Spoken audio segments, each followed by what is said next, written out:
வணக்கம். நீங்க எங்ககிட்ட தோழி கலா ஸ்ரீரஞ்சன் பற்றிய சில நினைவு குறிப்புகளை தந்திருக்கிறீங்க. ஓம். இவை வெறும் புத்தகப் பக்கங்கள் இல்ல, ஒரு மனிதரின் வாழ்க்கையை பல பேருடைய கண்கள் வழியா பார்க்கிற ஒரு சந்தர்ப்பம். சரியான கதை. ஊடகவியலாளர், எழுத்தாளர், வழிகாட்டி, தோழி என்று பல முகங்கள்.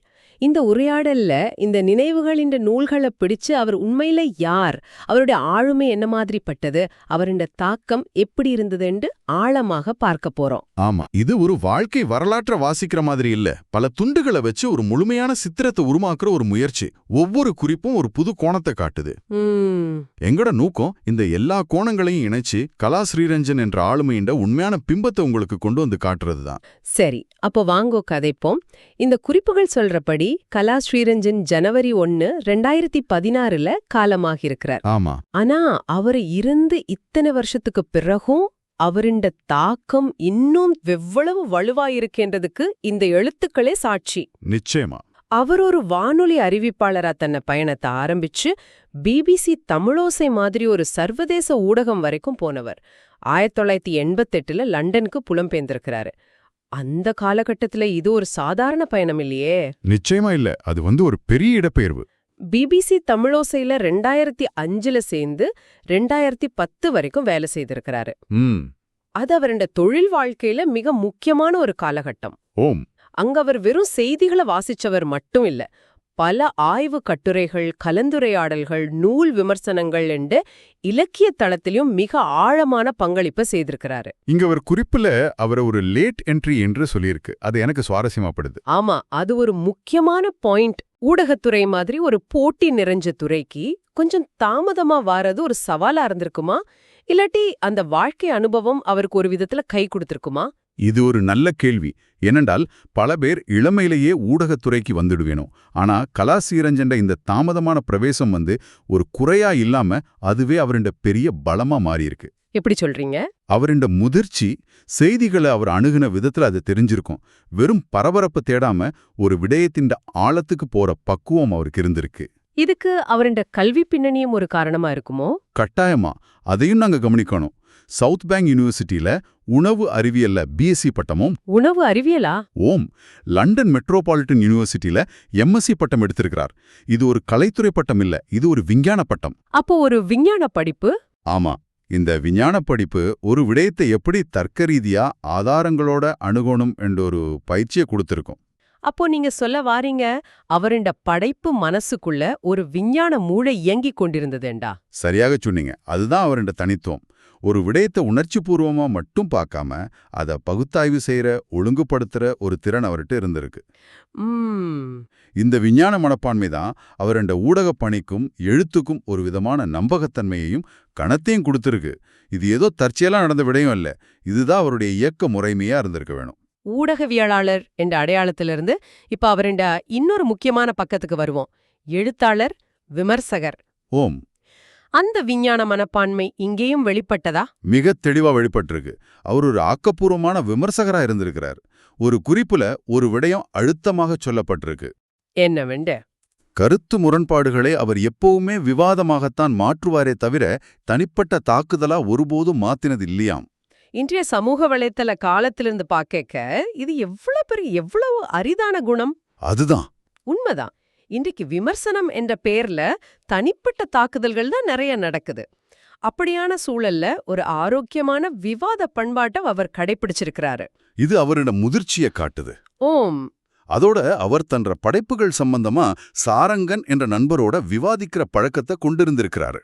இது என்னத்தை காட்டுதென்றால், மற்றவரிட கருத்தையும் கேட்பார். ஆமா, எனக்கெல்லாம் தெரியும் என்ற மனப்பான்மை இல்லாத ஒரு திறந்த மனது அவருக்கு இருந்திருக்கு. மற்ற ஆக்களின் கருத்துக்களை கேட்டு தன்ற படைப்புகளை இன்னும் மெருகேற்றணும் என்ற அடக்கம் ஒரு படைப்பாளிக்கு மிக அவசியம். அந்த குணம் அவர்கிட்ட நிறையவே இருந்திருக்கு. நிச்சயமா. இதுதான் இப்ப இன்னும் சுவாரஸ்யமான பகுதிக்கு எங்களை கூட்டிட்டு போகுது. பல இளம் எழுத்தாளர்களுக்கு அவர் ஒரு பெரிய வழிகாட்டியா, ஒரு உந்து சக்தியா இருந்திருக்கிறார். ஆமா, இது பல குறிப்புகள்ல வருது. எழுத்தாளர் கலாமோகன் தனக்கு கலா எழுதின ஒரு மின்னஞ்சலை பற்றி சொல்றார். அந்த மின்னஞ்சல், கால வணக்கம், உங்களது எழுத்துகள் மீது எனக்கு விருப்பம் உண்டு என்று ஆரம்பிக்குதாம். அந்த ஆரம்பமே எவ்வளவு கனிவா இருக்கு பாருங்க. ஆமா, அதோட நிறுத்தாம பகலில் எழுதுவதில் உள்ள சவால்கள் பற்றியெல்லாம் நுணுக்கமாக ஆலோசனை சொல்லியிருக்கிறார். ஆஹா, வெறுமனே நல்லா இருக்கு என்று சொல்லிட்டு போகாம ஒரு படைப்பிண்ட நுட்பமான இடங்களை கவனிச்சு அது சம்பந்தமா ஆலோசனைகள் வழங்குறது இதுதான் உண்மையான வழிகாட்டுதல் இல்லையா? நிச்சயமா. இது வெறும் பாராட்டில்ல, இது ஒரு அக்கறை. ஒரு படைப்பை அவர் எவ்வளவு ஆழமா வாசித்திருக்கிறார் என்றதுக்கு இது ஒரு சின்ன உதாரணம். மாதவி சிவலீலன் என்ற எழுத்தாளர் அவர் நிழலப்பெறா உலகில் நிலைத்திடும் வழிகாட்டி என்று வர்ணிக்கிறார். அந்த வார்த்தையில எவ்ளோ அர்த்தம் இருக்கு. ஆமா, ஒரு நிழல் இல்லாத உலகத்துல அவர் ஒரு நிழல் தரும் மரமா இருந்திருக்கிறார். வாசுகி எஸ் என்ற இன்னொருவர் அவரை குடைக்கீழ் தேவதைகள் என்று சொல்றார். வாவ்.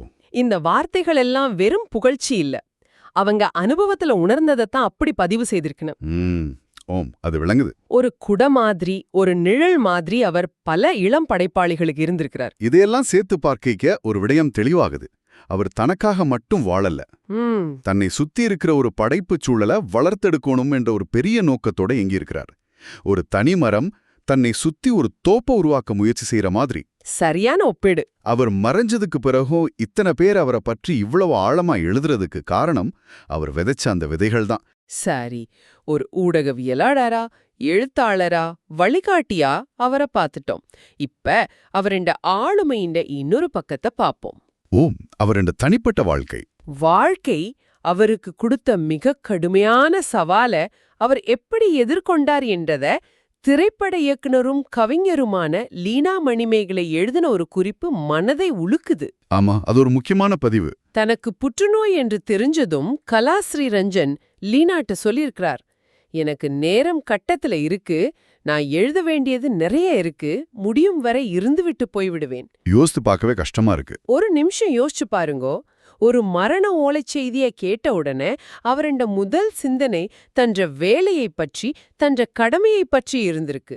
இது என்ன மாதிரியான ஒரு மன உறுதி? இது ஒரு அசாதாரணமான மனநிலை.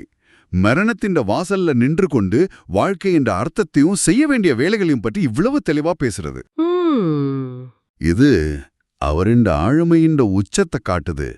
இங்கதான் அவர் வெறும் எழுத்தாளர் என்றதையும் தாண்டி ஒரு போராளியாக தெரிகிறார். சுய பச்சாதாபத்துக்கு அவருடைய வாழ்க்கையில இடமே இருந்திருக்கேல்ல. அந்த வலியான அனுபவத்தை அவர் தனக்குள்ளேயே வச்சிருக்கேல்ல, அத கூட ஒரு படைப்பாக மாற்றியிருக்கிறார், அப்படிதானே? ஆமா, அந்த அனுபவத்தை அவர் the other side of the night, the darker side of cancer என்ற தலைப்பில் ஒரு ஆங்கில நூலாக வெளியிட்டிருக்கிறார். தன்ற மிக கடினமான வலியான அனுபவத்தை கூட மற்ற ஆள்களுக்கு பயன்படுற ஒரு படைப்பா, ஒரு வழிகாட்டியாக மாற்றியிருக்கிறார்.